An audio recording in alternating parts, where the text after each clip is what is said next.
Okay, so welcome to this session. My name is Renee Hobbs. I'm so glad you're here. Like Troy just said, we planned this event not understanding fully that we thought the election would be over, and we didn't really realize we'd have this extended period of counting. We adapted as best we could, but of course, just a few hours ago, we heard that the 46th president of the United States has been elected, President Joe Biden and Vice President Kamala Harris. We're so thrilled about that.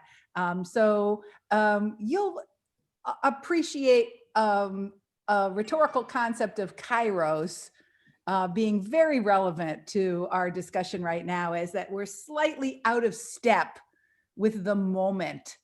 We're slightly behind the moment because it's just happened so recently. All right, well, let me share my screen with you. I hope you found your way here because you're interested in memes and digital literacy. And I just wanted to say that what we're going to share with you today is a part of the project that I've just completed. Here it is in my hot little hands, the book Mind Over Media, Propaganda Education for a Digital Age. And as part of what we're going to do today, we're going to explore an activity that Troy and I developed for the Summer Institute in Digital Literacy that now lives very happily on the mindovermedia.us website. But let's get oriented here, huh?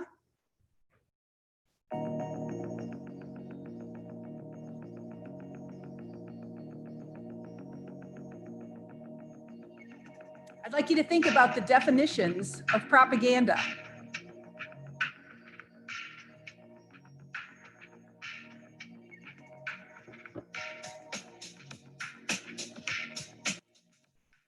And where propaganda can be found.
Okay, so we're thinking about memes in relation to the concept of propaganda. Let's take a look at how you can access the online learning modules that are part of the Mind Over Media platform.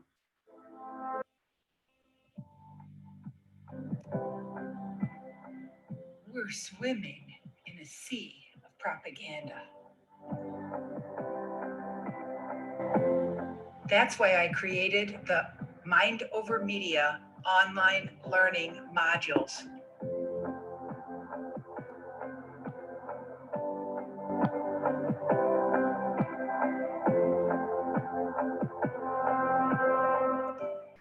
When you get to the website, create an account.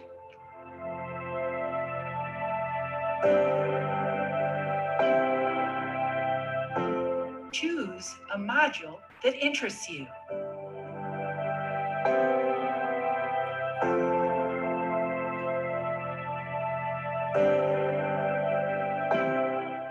And then explore the readings, videos, and interactives that help you deepen your understanding of historic and contemporary propaganda.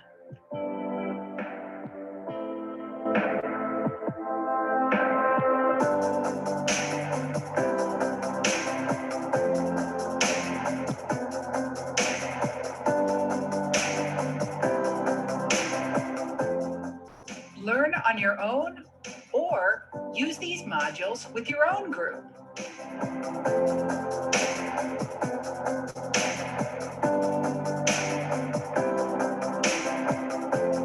Okay, you got the concept, right? You got the concept, right? So I'm inviting you. Turn it off. There we go. Okay, so I'm inviting you to go check out the If you manage a team. I'm inviting you to go check out the part of the website that says online learning. And it's also possible that you just click here to enter the website. I guess what I'll do is I'll put this link in the chat right here. There you go. And you can get yourself to the library. Pull up to the very top there that says sign in. I'm already signed in. You can see that right now, right? But I can sign out and you're going to see a library like that looks like this. We're going to work on this module right here called Memes as Propaganda. I can just click on it and I can take the course. We're going to take it on your own, right? You can take it with by yourself, or you can take it with a group of students. For this activity, we're going to take it on our own. See, it says don't have an account. So create an account, just put in a name, put in your email and make up a password, and voila, you're ready to go. I'm going to wait for a few minutes before I get started, just to give you some time to engage in that activity, right?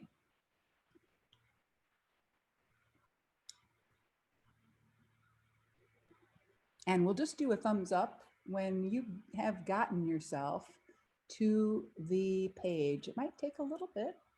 It shouldn't take too long. I see Kate is up. She's there. Give me a thumbs up when you've found yourself registered and at the page. Fred Haas is there. Wonderful, wonderful. Jesse's there. Great to see. Okay. So basically, here's our plan for the next 50 minutes. Troy and I are going to talk about memes in relation to digital and media literacy education and the election. Then we're going to give you an opportunity to engage in an activity that will involve you creating and discussing memes. And you'll do that with a small group. And then we'll review the work you created and we'll talk about it and we'll reflect. And then we'll talk about what more to learn there is, right? So it's going to go by really fast. It's going to be fast and furious. And we have an activity designed. This first phase, Renee and Troy talk about memes. What we'd like you to do is use an active listening strategy as you listen to Troy and I talk about memes. As you listen to our dialogue, see if you can identify how we address these issues. Is meme making just a silly form of play? Why memes delight and disturb us? School appropriate memes and the other kind. The power of memes to advocate for a cause. Memes as a form of cultural critique.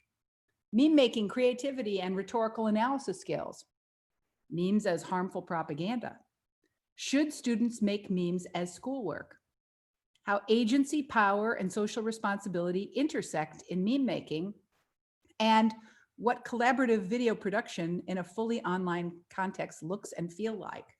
So as you hear Troy and I chat, you can just simply make a mark to identify that you think you heard that idea. I don't know, Troy, if we're going to get to all these topics.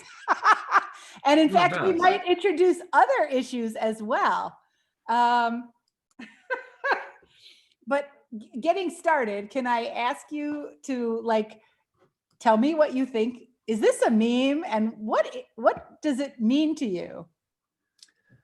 I think it is a meme. I have to admit my knowledge of film and television is such that I should probably know more about where this originally came from, and yet I don't. And at any rate, clearly the heads are photoshopped into this picture in a pretty strategic way and kind of representing the political death match in which these candidates have been engaged over the past few months. So it's also interesting to think about the ways in which our current and perhaps former president had perpetuated memes in which his face had been put on bodybuilders and professional wrestlers and other pro fighters, and used to defeat opponents such as the fake news and other politicians. So it's definitely speaking on multiple levels. Great observation. I like something you said at the very beginning was really intriguing to me, which is that you said you can't place the source material to understand exactly what Hollywood action blockbuster it was, Mhm. but you know it was a Hollywood action blockbuster, right? Yeah. So there is a whole genre of action films, and this is suggesting a certain kind of physical violence. But actually, what we've seen now through the course of the election is symbolic violence, right? Mm. As the candidates competed with each other. Mhm. Mm, could you give me your take on this one? I've had seen a couple of these over the week, and in fact, as I was trying to add a few more in the last 24 hours, this one was pretty popular. And of Why do you think course, that is? Why was it popular?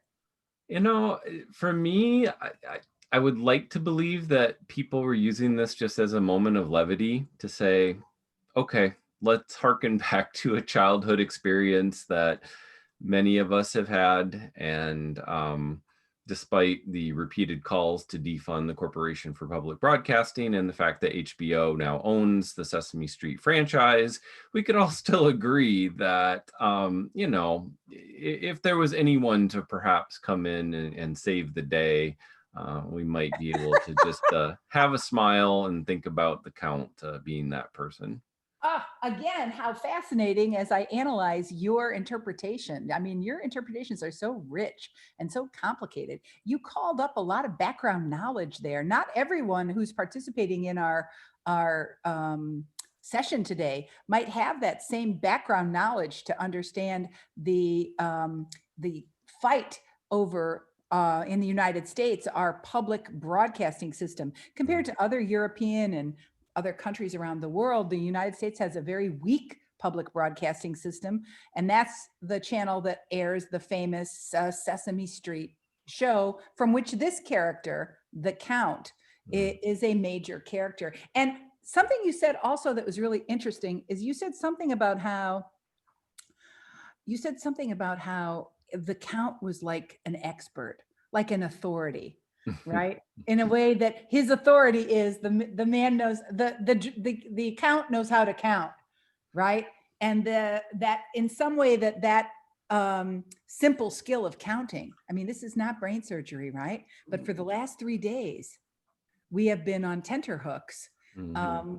with the whole country watching the simple Mhm. act of counting. And so I think maybe part of the appeal is that it is a simple act to count, but Mhm. it is so loaded with it Mhm. is so loaded with a meaning in this context. Yeah. Okay, Troy, I put this one in, and I want to interpret it, and then you tell me am I crazy or not? Okay. Yes, go I for it. actually think this is a really weird meme. Yeah. Okay. And I feel like this meme is definitely, I am not the target audience for this meme, Mm. right? Because this meme is using the famous TV show. What was the name of this show? Seinfeld. Well, yeah. So it is maybe targeting people in my age group who are old enough to remember Seinfeld. And we have one character saying to the other, how come all the mail-in ballots are for Biden? And she shouts back with a very big shout, Trump told his supporters not to vote by mail. Mhm. I find this meme very curious, Troy, because it's so clearly marked satire. And Mhm. yet I see nothing about this. This is the most literal meme I've seen. Mhm. What's your sense of how do you interpret this thing? Well, again, having been a Seinfeld fan and quickly started doing some Googling because I thought this was the case. The character, you have Elaine and you have Newman. Newman was a post office carrier.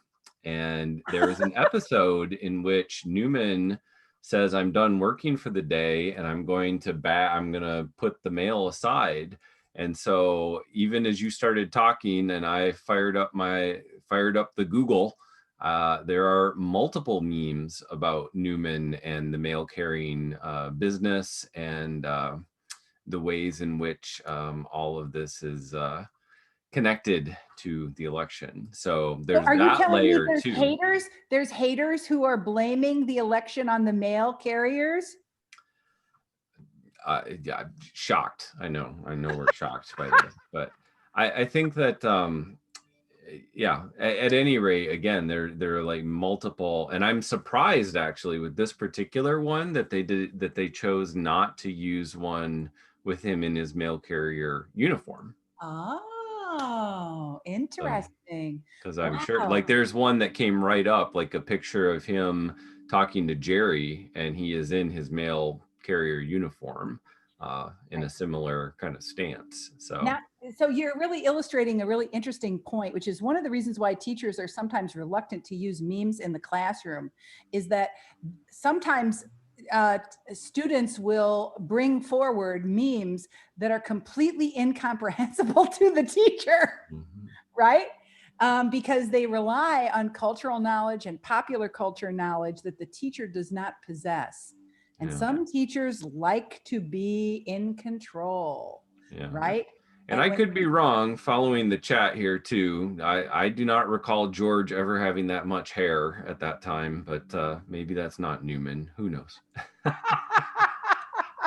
all right, so we do want to raise this important issue that because memes rely on background knowledge and popular cultural knowledge, they're interpreted differently by people based on that different life experience, different familiarity, and the ambiguity of meaning is a really important part because not knowing so much about Seinfeld, I might have a different interpretation of this meme. And so in a way, memes give us an opportunity to demonstrate how um, how sensitive we are in interpreting messages and how much we rely on our background knowledge in the interpretation process. Now, I guess I'm going to just laugh at this one. Both sides think their votes count. There has at this point been a kind of us them thinking about the deep state, right? And when I saw this meme, Troy, I thought this is a manifestation of the deep state in meme form, in mimetic form, but in a way presented so comically that we can't possibly take it seriously. So this meme, I think, is functioning as a kind of cultural commentary, right, on mm, on the question of whether people's votes count. Mhm. And I'm sure I will get fact checked in the chat room. Please help me out here, everybody, because Renee's just throwing this one to me right now. I believe this is from Austin Powers #1, which I will Correct? not get the subtitle correct. So I'm not even going to try. But this was the moment after Dr. Evil was suggesting that they, were going to take over the world or whatever.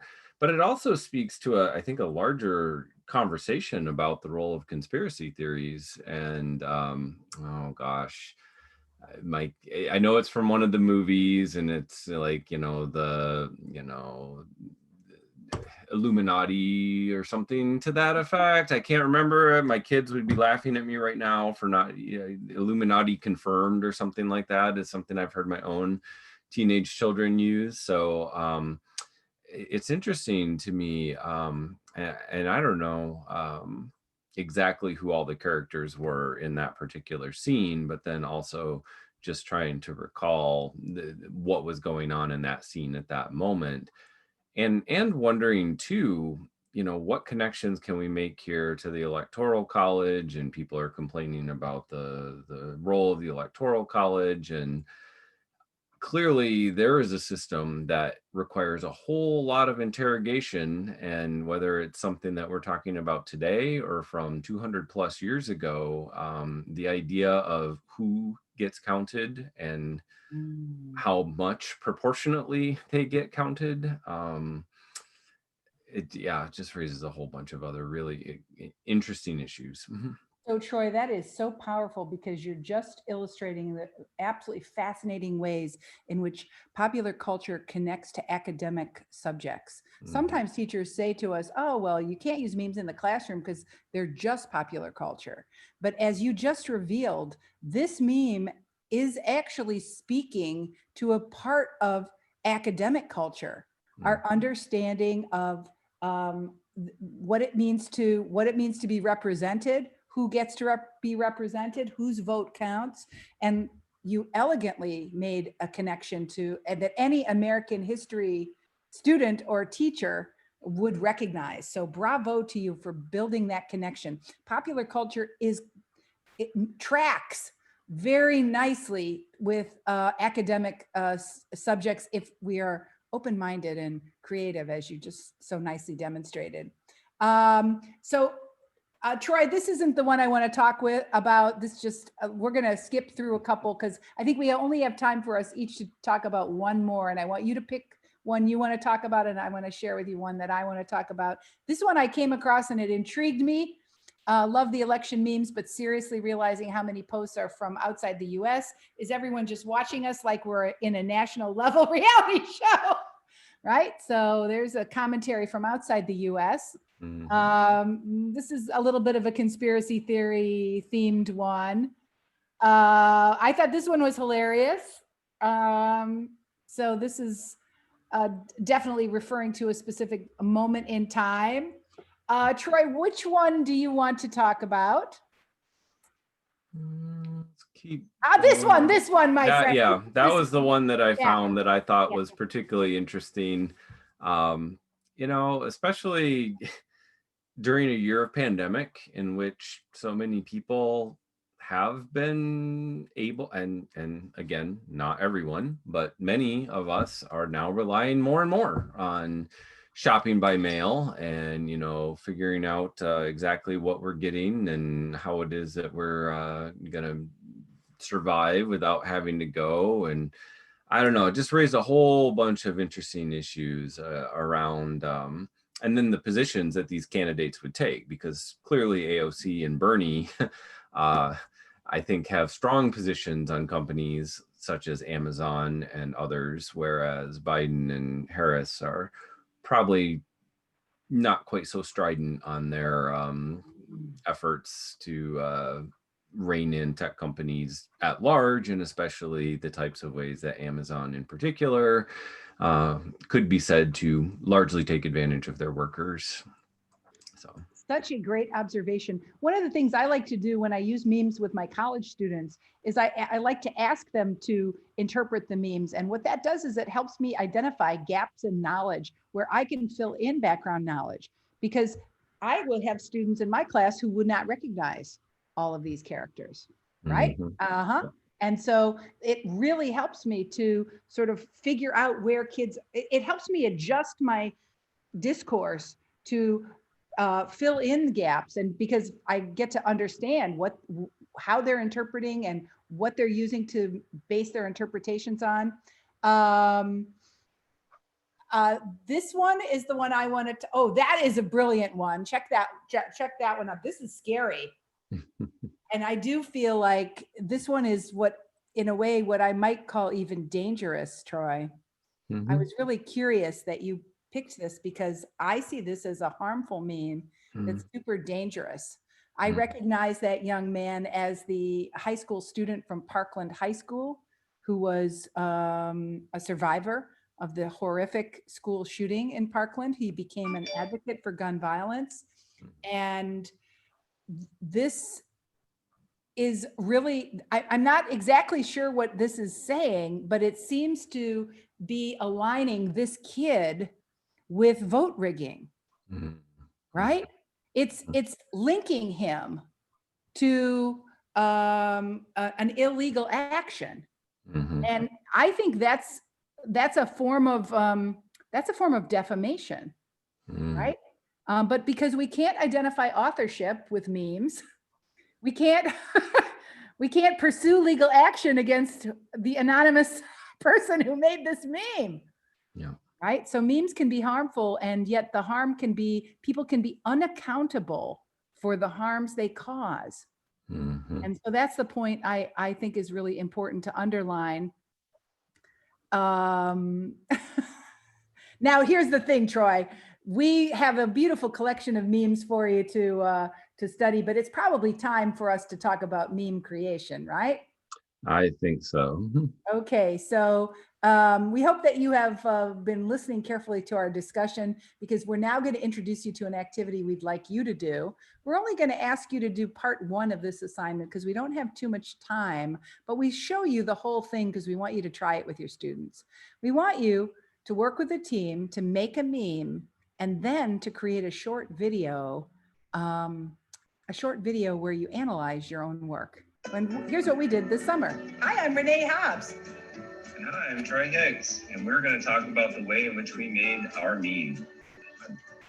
We made this meme about back to school using the IMG Flip meme generator. And what we would like to do is talk about 3 elements of our meme: Kairos, audience, and point of view.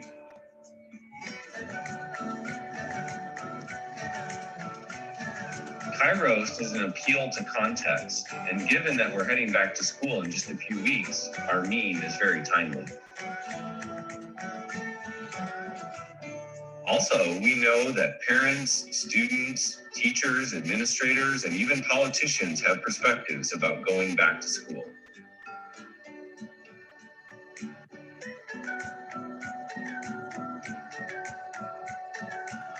Visually, this meme offers us the point of view of the car just behind the one that's making the bad decision. And boy, that's a metaphor for what we're about to face this fall.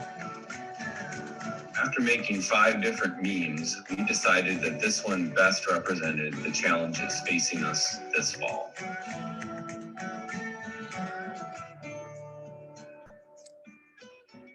Boy, did we have fun. We made that completely online. I was in my kitchen, you were in your office. Now we're going to let the team that are here today have the same kind of play and learning experience. When you go into your small groups, we want you to spend a little bit of time talking about, do you share memes, and what do you like about memes, and what do you dislike about them? Why do people do it? And then we're going to give you about 10 or 15 minutes to explore some meme generation websites, to create 3 to 5 memes that you discuss and share, and post your best examples to the Padlet wall. As you're engaging in this creative practice, we'd like you to reflect and discuss these questions. Which media literacy concepts apply to the memes you created? What do you notice about your own creative process when creating memes? And why is critical thinking about memes important? Why is it challenging? So you'll post your meme by just clicking on that. You see how I'm clicking on that red button and uploading the image or a link to the image on the wall. I think this team is ready for action. Give me a thumbs up if you understand the scope of the activity that we're about to engage in. Listen, have fun. This is a discussion activity, but it's also a creative activity. And you can work together, you can work individually, but you're having a conversation as a group.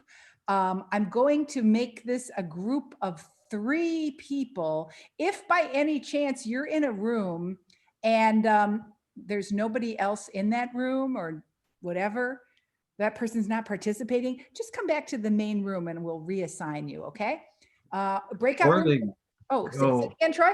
I would say before people go, I don't know if it's just my connection right now, but I'm having trouble loading the lesson in Pathwrite.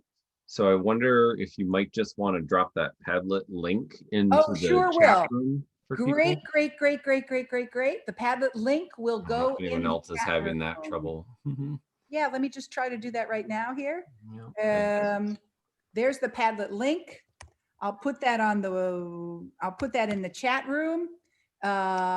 You guys should be off to the races. I'm going to open up all the rooms, meet a new friend, get creative. We'll see you back in about 15 minutes.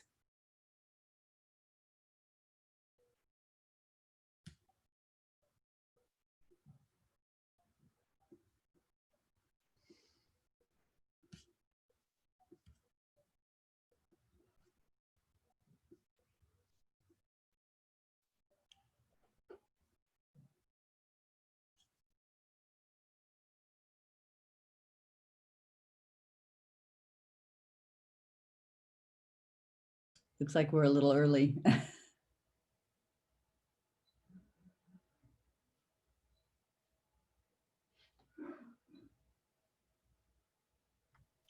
You're on mute, Renee. I am so fascinated to see the amazing memes that are arriving here. It's absolutely fascinating to see we only worked for what, 12 minutes, 15 minutes? And look, so who can explain it? What is it about meme making that brings out people's creativity? Yeah. Oh. It's What is interesting. it? Yeah, it's interesting to see what other groups selected to work with. I see the little girl twice now, so that's interesting because there was Oh, that's a good point. Yes, too bad about the Republican Party is one, and the White House needed a cleaning. So similar mood, right? But different feelings. Yep. Okay, it's time for some appreciation. So Troy, are you there? Can you call our attention to a meme that you particularly like? I am back. Well, someone played directly to my nerddom. So let's look at Baby Yoda here. Baby Elections Yoda. are fun, but definitely not this one. Always interesting to see how we appropriate science fiction, and especially Baby Yoda in this time of crisis. We can look at those big eyes and ears and slight grimace or almost a smile on his face. Hopefully find a little joy in Baby Yoda. Thanks for sharing. Who wants to call out? We're doing appreciations now. We're appreciating our creativity. Who wants to call out one that you like and tell me why you like it? Renee, it's Agnik over here. Hi. Me and Fred made a master meme, but it isn't. Oh, you all can't hear me? No, not too well. Turn off your camera and then maybe the sound will be better. Okay, so me and Fred made a master meme. It isn't up here yet. Ah, oh, okay. So you know how to, I'm going to put the link here into the chat. Use that pink button to add it. What did you like or dislike about making memes? So basically, it is a like with memes, we can basically give a lot of information in a very short amount of time with visual aids, as well as a short amount of words. Thank you for sharing. Other comments on what you noticed about your creative process? What happened in your room as you engaged in this very fast-paced activity? What did you experience? What did you notice? I thought that my group, Kelsey knew a lot, and then we also we're all learning a lot about each other's cultural experiences because we were different ages. So we understood sort of what you guys talked about before, but we understood certain reference points as individuals, and then you got information from the others. So, and it's just a really quick way to learn something. Just in that breakout session through that meme. You're like, oh yeah, this, or SpongeBob. Like, I'm a little too old for SpongeBob, but you know, Kelsey was thank like you, getting in there with it. Yeah. Thank you, Kelsey, because I'm Gen X. I've never made a meme. I've looked at plenty of them, but she's giving the heart, but she's like a meme machine. Thank you so much. Who else wants to reflect on the experience? I thought it was interesting to try to think about the process from the point of view of a student or a student in a group, and how would they approach it. So our group, which was, thank you, Regina and Ralph, that was really fun.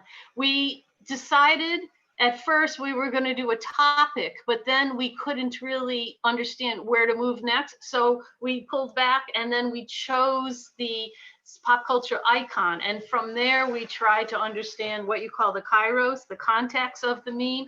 And that helped us to move toward what would be the play on words, which I think we would have even done better, Troy, if we had more time. But it was really an interesting process. Well, of course, Carolyn is speaking to Troy's very nice point in the chat about somehow the creative constraint of having to do this quickly may have brought out some creativity, right? And yet at the same time, you could see doing this for you know, a little bit longer period of time. Now we're coming to the end of the program, and so I just wanted to call your attention to like I want to suggest to you that this is a two-part activity. Today we only had a chance to show you part one of the activity, and you can see there's the link to all the beautiful memes that we created. But if you keep going, we really recommend this activity. We call it the challenge activity. Online, you can create a rhetorical analysis of one of the memes that you and your partners created.